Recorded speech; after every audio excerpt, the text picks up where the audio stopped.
بسم اللہ الرحمن الرحیم۔ جھوٹ برائیوں کی جڑ ہے کیونکہ اس سے معاشرے میں بے شمار برائیاں جنم لیتی ہیں۔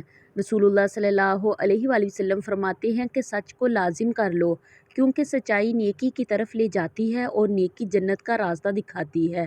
آدمی برابر سچ بولتا رہتا ہے اور سچ بولنے کی کوشش کرتا رہتا ہے یہاں تک کہ وہ اللہ کے نزدیک صدیق لکھ دیا جاتا ہے۔ جھوٹ سے بچو کیونکہ جھوٹ فاسق و فجور کی طرف لے جاتا ہے اور فاسق و فجور جہنم کا راستہ دکھاتا ہے۔ آدمی جھوٹ بولتا رہتا ہے، جھوٹ بولنے کی کوشش کرتا رہتا ہے یہاں تک کہ اسے اللہ کے نزدیک کذاب لکھ دیا جاتا ہے۔ ایک فرمان نبوی صلی اللہ علیہ وآلہ وسلم ہے کہ جو شخص جھوٹ بولنا چھوڑ دے تو میں اس کے لیے ایک مکان کا ضامن ہوں جو اس کے لیے جنت کے کنارے پر بنایا جائے گا۔ جس نے جھگڑا کرنا چھوڑ دیا اور وہ حق پر ہے، یعنی حق پر ہونے کے باوجود جھگڑا نہیں کرتا، اس کے لیے جنت کے وسط میں مکان بنا دیا جائے گا۔ اور جس نے اپنے اخلاق اچھے کیے اور اس کے لیے جنت کے اعلیٰ درجے میں مکان بنایا جائے گا۔ ارشاد نبوی صلی اللہ علیہ وآلہ وسلم ہے کہ جب بندہ جھوٹ بولتا ہے تو اس کی بدبو سے ایک فرشتہ 1 میل دور ہو جاتا ہے۔ مزید فرمایا کہ بڑی خیانت کی بات یہ ہے کہ تو اپنے بھائی سے کوئی بات کہے اور وہ تجھے اس میں سچا جان رہا ہے اور تو اس سے جھوٹ بول رہا ہے۔ آپ صلی اللہ علیہ وآلہ وسلم کا فرمان عالی شان ہے کہ مومن کی اتباع میں تمام خصلتیں ہو سکتی ہیں مگر خیانت اور جھوٹ نہیں، یعنی دونوں چیزیں ایمان کے خلاف ہے۔ مومن کو ان سے دور رہنا ضروری ہے۔ ایک دفعہ رسول اللہ صلی اللہ علیہ وآلہ وسلم سے پوچھا گیا کہ مومن بزدل ہو سکتا ہے؟ فرمایا ہاں۔ پھر عرض کیا گیا کیا مومن بخیل ہو سکتا ہے؟ فرمایا ہاں۔ پھر پوچھا گیا کیا مومن کذاب ہو سکتا ہے؟ فرمایا نہیں، لیکن اس کے باوجود 3 جگہیں ایسی ہیں جہاں پر جھوٹ بولنا جائز ہے۔ نمبر 1، آدمی اپنی بیوی سے بات کرے تاکہ اس کو راضی کر لے، اپنی بیوی کو خوش کر سکے۔ میاں بیوی میں سے ہر ایک کے لیے یہ جائز ہے کہ وہ ایک دوسرے کو خوش کرنے کے لیے ایسی بات کہہ دے، مثلا دونوں میں سے کوئی دوسرے سے یہ کہے کہ میں تم سے بے انتہا محبت کرتا ہوں، تو یہ جائز ہے خواہ اس کے دل میں محبت نہ بھی ہو۔ نمبر 2، جنگ میں جھوٹ بولنا تاکہ دشمن کو پست کیا جا سکے اور اسلامی لشکر کو کسی بڑے نقصان سے بچایا جا سکے۔ جنگ کے دوران اپنے مقابل کو دھوکہ دینا جائز ہے۔ اسی طرح جب ظالم ظلم کرنا چاہتا ہے اس ظلم سے بچنے کے لیے بھی جھوٹ بولنا جائز ہے۔ نمبر 3، لوگوں کے درمیان صلح کروانے کے لیے جھوٹ بولنا جائز ہی نہیں بلکہ ضروری ہے تاکہ 2 مسلمان بھائیوں کے دل میں نفرت کو محبت میں بدلا جا سکے۔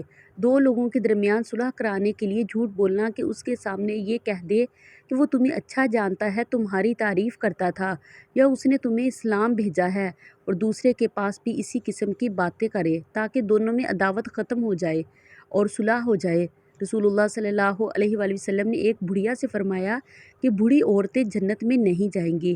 پھر اس سے پریشان ہونے پر وضاحت فرمائی کہ میری مراد یہ ہے کہ جنت میں سب جوان ہو کر جائیں گے، بڑھاپے کی حالت میں کوئی بھی جنت میں نہیں جائے گا۔ اسی طرح ایک موقع پر جب ایک سائل نے ایک اونٹنی مانگی تو آپ نے فرمایا ہم آپ کو اونٹنی کا بچہ دیں گے۔ اس نے پریشان ہو کر پوچھا کہ حضور اونٹنی کا بچہ میرے کس کام کا آئے گا؟ مجھے تو بڑا اونٹ چاہیے۔ تو آپ نے وضاحت فرمائی کہ ہر اونٹ کسی اونٹنی کا بچہ ہی ہو، چاہے وہ کتنا ہی بڑا ہو جائے۔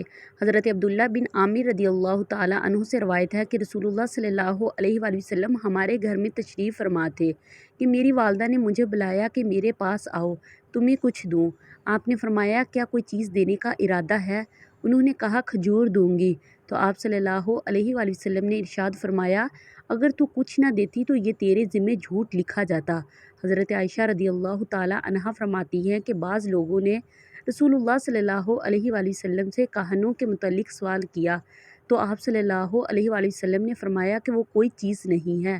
لوگوں نے عرض کیا یا رسول اللہ بعض اوقات وہ ایسی بات بتاتے ہیں جو درست ثابت ہوتی ہے، تو آپ صلی اللہ علیہ وآلہ وسلم نے فرمایا کہ وہ درست بات جنات کی طرف سے ہوتی ہے جسے وہ کاہن کے کان میں ڈال دیتے ہیں، جیسے ایک مرغ دوسرے مرغ کے کان میں آواز پہنچا دیتا ہے اور پھر کاہن اس میں سے 100 سے زیادہ جھوٹ ملا لیا کرتا ہے۔ ایک یتیم بچہ علم سے فارغ ہو کر مزید علم حاصل کرنے بغداد جانا چاہتا ہے، ماں سے اجازت طلب کرتا ہے، ماں اسے بخوبی اجازت دیتی ہے، اس کی قمیض کے اندر 40 دینار سی دیتی ہے اور بچے کو سچ بولنے کی تلقین کرتی ہے۔ یہ بچہ قافلے کے ساتھ روانہ ہوتا ہے، قافلے کو ہمدان کے قریب ڈاکو گھیر لیتے ہیں۔ ایک ڈاکو اس بچے سے پوچھتا ہے کہ تیرے پاس کیا ہے؟ بچہ کہتا ہے میرے پاس 40 دینار ہیں۔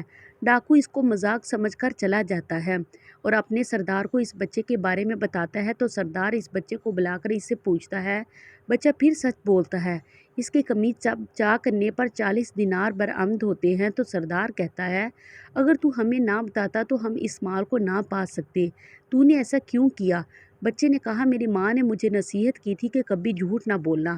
سردار نے یہ سنا تو اس کے دل پر چوٹ لگی اور زاروں قطار رونے لگا اور کہنے لگا بچے تو کتنا اچھا ہے کہ اپنی ماں سے کیا ہوا وعدہ پورا کر دیا، اور ہم کتنے برے ہیں کہ اللہ سے کیا ہوا وعدہ پورا نہیں کر رہے اور مخلوق کو لوٹ رہے ہیں۔ اور پھر کیا تھا؟ سردار اور اس کے ساتھیوں کے دل کی دنیا ہی بدل گئی، وہ انسان بن گئے۔ یہی بچہ آگے جا کر بہت بڑے بزرگ بنے۔ آج دنیا جنہیں حضرت شیخ عبد القادر جیلانی رحمۃ اللہ تعالیٰ علیہ کے نام سے جانتی ہے۔ ناظرین، جھوٹ ایک ایسا فعل ہے جس کا شمار گناہ کبیرہ میں ہوتا ہے۔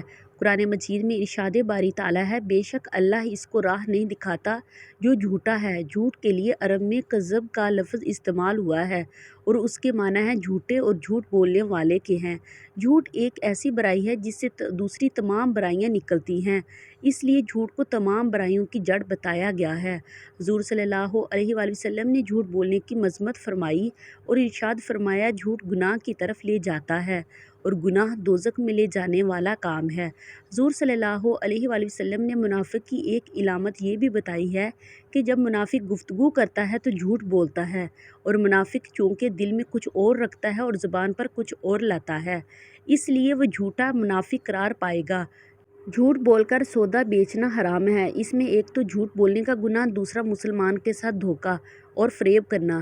حضور صلی اللہ علیہ وآلہ وسلم کا ارشاد ہے تاجر لوگ قیامت کے دن بدکار ہونے کی حالت میں اٹھائے جائیں گے سوائے اس شخص کے جو نیکی کا کام کرے، مثلاً صدقہ خیرات دیا کرے، سچ بولے۔ حضور صلی اللہ علیہ وآلہ وسلم نے ارشاد فرمایا اللہ تعالیٰ قیامت کے روز تجارت میں جھوٹی قسمیں کھانے والوں سے نہ گفتگو کرے گا، نہ اس کی طرف توجہ فرمائے گا اور نہ اسے پا کر کے جنت میں داخل کرے گا، کیونکہ وہ شخص جھوٹی قسم کے ذریعے اپنے مال و تجارت کو فروغ دینے والا ہوگا۔